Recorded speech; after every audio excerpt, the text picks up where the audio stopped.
Géraldine Klaus donne une deuxième vie à des meubles anciens grâce à des techniques de patine de bois, de collage et surtout beaucoup d'imagination. Elle crée des meubles uniques exposés ici à Metz. Rencontre signée Yves Kreidel et Stéphane Matuchet. C'est une vitrine que je vais retravailler de manière un petit peu plus... Un joli meuble d'avant-guerre. Alors là, je vais travailler une table opium, donc qu'on m'a commandé pour la refaire en mode steampunk.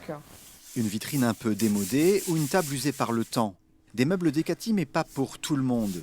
Géraldine Klaus sait déjà comment elle va leur redonner vie. Quand je craque vraiment sur un meuble brut, je dis il est magnifique, il est beau dans ma tête, il est fait. C'est-à-dire que quand c'est dans ma tête, je sais comment ça va être. Et ça, c'est magique. La créatrice a mis au point des recettes uniques. Ces patines, des mélanges de peinture à la craie, poncées puis recouvertes de fines couches acryliques. Le tapping, c'est le nom de cette technique maison. Ça va donner des textures différentes qui vont se mélanger et puis qui vont au final, les unes avec les autres, donner un résultat chouette. Vraiment chouette parce que ça sera profond. Voilà, il y aura de la profondeur.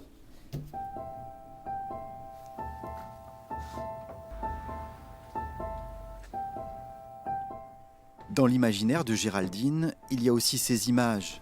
Personnages décalés ou décors romantiques. Des décalcomanies revisitées et au final des meubles uniques signés par l'amateur devenu professionnel en 2019.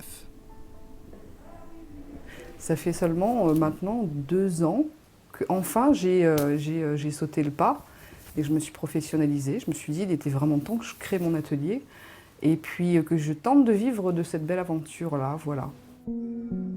Pour découvrir les meubles relookés par Géraldine Klaus, il y a sa page Facebook, mais aussi le collectif de créateurs La Vitrine Éphémère, installé à Metz, place du marché de la Chèvre.